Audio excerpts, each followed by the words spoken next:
नमस्कार शेतकरी मित्रांनो, आम्हाला जायचं होतं आज केळीचे पिलं कापायला. पण इथं जागेत शेजारी टमाटा लावलाय मी. टमाट्यात गेलो सकाळी पाहिलं तर फळमाशीनं लावला चांगला धानका तिथं. मस्त चालले डान्स मारलं. मग गेलो टेंभुर्णीला. टेंभुर्णीहून आणले हे फळमाशीचे ट्रॅप. म्हणलं आता केळीचे पिल कापायच्या आधी एकदा फळमाशीचा कार्यक्रम लावू. म्हणून मग मी आता फळमाशीचे ट्रॅप लावून देतो एकदा टमाट्यामध्ये, आणि मग आपलं केळीचे पिल कापायला सज्ज. तर अशा रीतीनं टमाट्यामध्ये मग हे ट्रॅप लावणं सुरू केले मी. म्हणलं आता पाऊस फळमाशी किती कार्यक्रम लावायचो तिथं, आता तिचा कार्यक्रम मी लावतो आता. आणि अशा रीतीनं टमाटा आहे. सेटिंग पहा, एकदम जबरदस्त सेटिंग आहे. पण फळमाशीनं लयच लावलं होतं रिकामा कार्यक्रम करणं. एकदम मस्त टमाटा आहे. सेटिंग सध्या चालू आहे. सेटिंग अवस्थेत प्लॉट आहे. असे बंचमध्ये टमाटे लागले आपल्या टमाट्याला. फक्त आता टमाट्यानं जरा भाव दिले पाहिजे, तेव्हा जरा मनाला बरं वाटन. नाही तर मग काय पुढचे दिवस मागं आले की काय करमत नाही मग या गोष्टीत. थोडंफार टमाट्यानं पाहावं आपल्याकडं. आता अशा रीतीने माझा पूर्ण हा प्लॉट आहे. आता प्लॉट सध्या स्थितीत एकदम चांगला आहे, हिरवागार आहे. फक्त भाव रोजच्या रोज कमी होत आहेत. मागच्या 8 दिवसापूर्वी तर 600 रुपये कॅरेट होतं.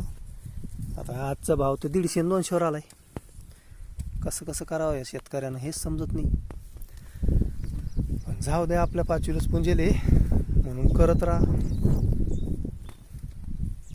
आता आमच्या बाया यायची वाट पाहतोय मी. आमच्या बाया घरून आल्या की विळे उचलायचे आणि चाललं केळीमध्ये पिलं कापायला. आमचा तिकडं केळीचा प्लॉट आहे बाजूला. ते बांधावरती मी काय केलं आहे, असे नारळाची झाडं लावलेत जागी जागी. आता एक नारळाचं मस्त फुलं निघलेत पाहे, अशी मस्त नारळ लागलेत. पण काय झालंय, मी सकाळी आलो तर पाहिलं तिथं तर त्या नारळाच्या फुलाचं जे मोहर तिथं पण फळमाशी लागले होते डंक मारायला. म्हणलं हे तिचं औषध आणलंय, देतो नारळाला पण बांधून. पाहू आता फळमाशी काय काय करते. आता आम्ही चाललो केळीकडं, केळीचे पिल काढायसाठी. हे असा आमचा प्लॉट आहे टमाट्याचा. आता आमच्या बाया आल्या घरी येऊन, आम्ही निघलो आता केळीचे पिलं काढायला. इथं थोडासा भुईमुग पेरला होता आम्ही. इतका मस्त उगला ना, हे पहा एकदम भारी. कमीत कमी 2-4 गुंठे भुईमुग पेरला. इकडं टमाट्याचा प्लॉट, आणि इथं बाजूला ही सोयाबीन पेरली होती आपल्याला. एक क्षेत्र उरलं होतं. इकडं टमाट्याचा प्लॉट, माझा थोडं 1 तास मिरची लावली. इथं भुईमुग पेरला. इथं माझा एक क्षेत्र सोयाबीन पेरली. आणि हा इकडं आमचा गोबीचा प्लॉट आहे. मी तुम्हाला आता गोबीचा प्लॉट पण दाखवतो. हे आमचा गोबीचा प्लॉट. गोबीच्या प्लॉटमध्ये म्हणजे जवळपास 27,000 कलम आम्ही गोबीची लावली होती इथं. अशा रीतीनं आता किती पांढर शुभ्र फुलं निघलेत गोबीची. एकदम जबरदस्त फुलं निघले. कलर पण पहा किती पांढरा आहे. अशी आता भरपूर ठिकाणी फुलं निघायला लागलेत. आता काही नेमकी जणायला लागली. अशी बारीक पण फुलं आहेत. एकदम जबरदस्त प्लॉट आहे. भरपूर ठिकाणी जमली. काही आता नेमकी लहान लहान फुलं आहेत अशी. आणि हा आमचा फायनली केळीचा प्लॉट. या केळीमध्ये आज आम्हाला पिलं कापायचे आहेत.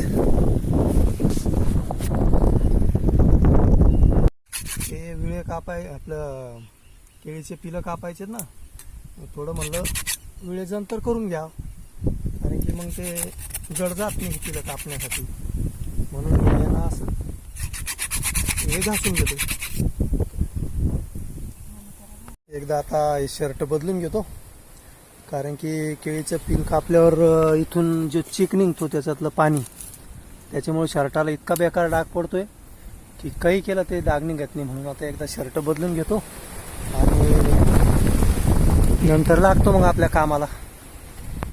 तर मित्रांनो, फायनली आम्ही आलो केळी. हे अशा प्रकारे पिलं कापत असताना असे ते कापायचे, इकडे टाकून द्यायचे फटकीमध्ये. हे जे खराब झालेले पानं आहेत ते पण कापून घेतले.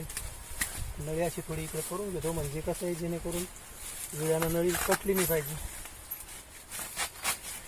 हा आमचा प्लॉट केळीचा जो जेमतेम फेब्रुवारीच्या अर्धा फेब्रुवारी झाल्यानंतर आम्ही हा प्लॉट लावला होता. अशा रीतीनं आमचा हा केळीचा प्लॉट. असा केळीचा बुंदा झालेला आहे मित्रांनो. हे पिलं कापणं चालू आहे. जेमतेम 1 फुटाचा घेर झालाय आता केळीचा. अशा प्रकारे केळीला हाईट आलेली आहे. मार्च, एप्रिल, मे, जून 4 महिन्याचा प्लॉट आहे. 4 महिन्यामध्ये चांगलीच वाढ झाली केळीची आणि गवत पण जास्त झालं मित्रांनो. कारण की काय झालं, आम्ही लावला टमाटा आणि टमाट्याचं थोडं बांधी पांगली होती आमची. पहिले आम्ही टमाटाला बांधला 8-10 दिवस आणि ते वारं सुटलं पहिले 1 दिवस. ते वाऱ्यानं टमाट्याच्या आमच्या 8 गाल्ल्या पडून गेल्या. परत बांधला आम्ही, त्याच्यामुळं आमचं ह्या केळीमध्ये असं प्रकारचं गवत झालं पहा. मग काय आता पिलं कापून घ्यायचे आणि पिलं कापल्यानंतर मग लगेच तणनाशक फवारून घेऊ. थोडा आमचं टमाट्याच्या बांधीमुळं जरासं दुर्लक्ष झालं पिलं कापण्यात त्याच्यात, नाही तर झाडाचा बुंदा अजूनही जास्त दिसला असता. पण इतकी दैन होऊन सुद्धा केळी अक्षरशः चांगली आहे. 4 महिन्याचा प्लॉट आहे. तुम्ही बघू शकता ही केळीची हाईट. आता मी इथं उभा आहे, मीच 4.25 फुटाचा आहे. जेमतेम केळीची हाईट माझी पूर्ण 7-8 फुटापर्यंत गेली 4 महिन्याच्या प्लॉटची. तुमच्या आशीर्वादानं चांगले सगळ्या मित्रपरिवारांच्या, असाच मित्रपरिवारांचा आशीर्वाद आमच्यावर राहू द्या, हीच तुमच्या चरणी प्रार्थना.